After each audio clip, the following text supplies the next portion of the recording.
नमस्कार दोस्तों। तो आज की हमारी कहानी है बीरबल की स्वर्ग यात्रा। एक दिन शहंशाह अकबर नाई से अपनी हजामत बनवा रहे थे। तभी वहां नाई शहंशाह अकबर की तारीफ करने लगा। नाई जहां पना, आप अपनी सल्तनत में सबका ख्याल रखते हैं, बच्चे बड़े गरीब लाचार आदि सबका।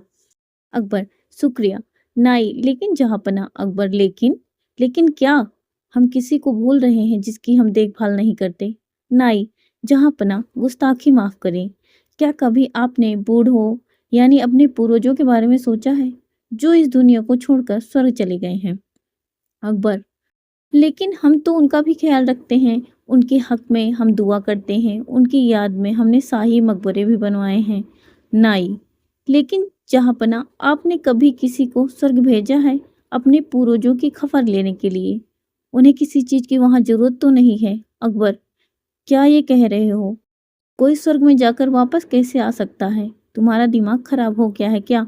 कोई स्वर्ग की यात्रा कैसे वापस आ सकता है? नहीं जहाँ पना, मैं सच कह रहा हूँ।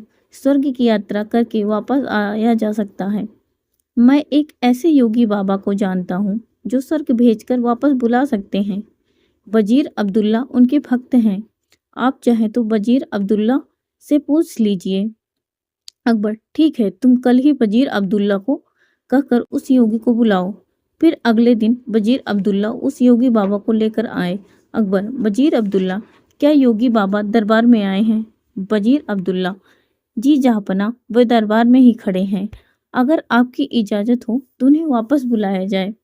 अकबर, जी वजीर अब्दुल्ला जी, उन्हें बुलाया जाए। योगी निरंजन बाबा दरबार में हाजिर होते हैं। योगीराज, अलख निरंजन, मेरा नाम योगी निरंजन बाबा है। अकबर, हमने सुना है योगी जी आप किसी को स्वर्ग से भेज भी सकते हैं और वापस भी बुला सकते हैं। योगीराज, हाँ, मैं किसी को भी स्वर्ग भेजकर वापस बुला सकता हूँ। अकबर, हमें भी अपने पूर्वजों के बारे में जानकारी चाहिए।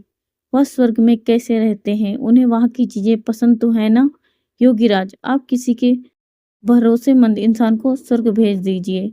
स्वर्ग के मोह में अगर वह ना फंसा तो वह वापस आ सकता है। वजीर अब्दुल्ला, जहाँपना, आप बीरबल को इस काम के लिए ही भेज दीजिए क्योंकि वह ही सबसे ज्यादा आपका भरोसेमंद है। अकबर, बीरबल, क्या आप हमारे लिए स्वर्ग जाएंगे? बीरबल, जी जहाँपना, मैं स्वर्ग जरूर जाऊंगा, लेकिन उससे पहले मैं निरंजन बाबा से कुछ पूछना चाहता हूँ। योगीराज, इस यात्रा में कितना समय लगेगा? योगीराज, इस यात्रा में कम से कम 2 महीने का समय लगेगा। तुम स्वर्ग की सुख में ना फंसो तो वापस आ सकते हो। बीरबल, योगी जी आप मुझे स्वर्ग में कैसे भेजेंगे? योगीराज, मैं एक पवित्र आग जलाऊंगा, तुमको उसमें प्रवेश करना है। वैसे तो ये क्रिया कहीं भी हो सकती है, लेकिन हम इसे गंगा नदी के किनारे करेंगे। बीरबल, जहाँ पना, मैं काफी दिनों से अपने घर से दूर रहा हूँ, इसलिए मैं 4 और 5 दिन की मोहलत मांगता हूँ। कुछ अधूरे काम निपटाने हैं। अब अकबर, ठीक है बीरबल। योगीराज जी, आप ये काम 5 दिन बाद संपन्न कीजिए।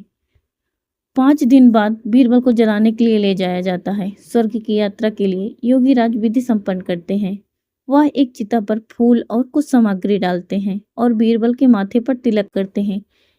चित्त हो जाने के बाद, चिता को जलने के बाद वहीं पर सब छोड़कर चले आते हैं। बीरबल, अलविदा जापना।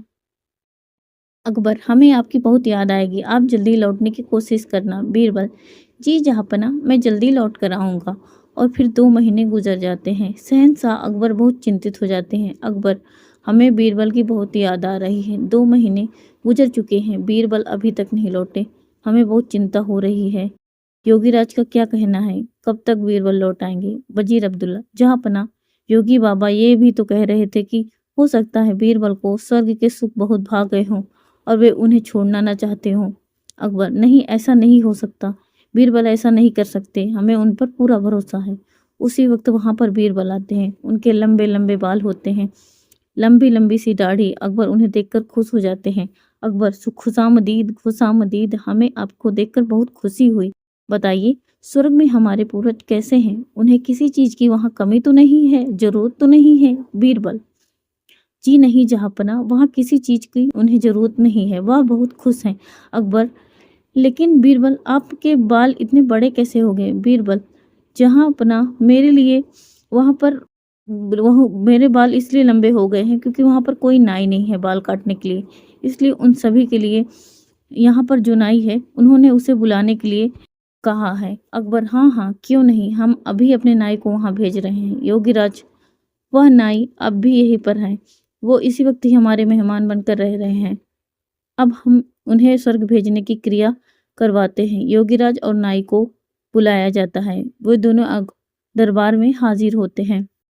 अकबर उनसे कहते हैं, योगीराज स्वर्ग में नाई की जरूरत है, आप जल्दी से इस नाई को स्वर्ग भेजने की क्रिया शुरू कीजिए। नाई अपने घुटनों पर गिरकर, जहाँपनाह मुझे माफ कर दीजिए, मुझसे ये सब वजीर अब्दुल्ला ने करवाया है क्योंकि वह बीरबल से शोहरत से जलते हैं, बीरबल को अपने रास्ते से हटाना चाहते थे। और ये बाबा भी पाखंडी है, पता नहीं बीरबल को उस आग ने कैसे बच गए, लेकिन मैं नहीं बचूंगा, मुझे माफ कर दीजिए। अकबर क्या इतनी बड़ी साजिश बीरबल के खिलाफ? सिपाहियों, इस पाखंडी बाबा और इस नाई को ले जाओ और काल कोठरी में डाल दो। और तुम वजीर अब्दुल्ला, तुमसे मुझे ये उम्मीद नहीं थी। अगर मैं चाहूँ तो तुम्हें अभी फांसी पर लटका सकता हूँ, लेकिन तुमने हमारी कई साल तक हिफाजत की है, इसलिए हम तुम्हें देश निकाला देते हैं। सिपाही, इसे ले जाकर सरहद के पार छोड़ाओ और फिर कभी अपनी शक्ल मत दिखाना। बीरबल, मेरे बुद्धिमान दोस्त, तुम ये बताओ, इस साजी का शिकार का पता तुम्हें कैसे चला? बीरबल, जहाँपनाह, जब मैं योगीराज के मुख आगम प्रवेश करने वाली बात सुनी तो मुझे लगा कि दाल में कुछ काला है। तभी मैंने आपसे 5 दिन की मोहलत मांगी थी। उन 5 दिनों में मैंने एक ऐसी सुरंग तैयार करवाई जो सीधे मेरे घर को प्रवेश करती है। जहाँपनाह, जब योगीराज ने आग जलाई तो मैं सीधे उस सुरंग से अपने घर में पहुंच गया। आग जलते ही सुरंग का दरवाजा खुला और मैं अपने घर में पहुंच गया। जहाँपनाह, इस तरह मैं बच गया और मैं चाहता हूँ ये लोग भी अपना गुनाह खुद कबूल करें। इसलिए मैंने 2 महीने तक अपने बाल नहीं काटे, क्योंकि मैं ये भी जानता था कि इन तीनों में सबसे कमजोर कड़ी नाई है।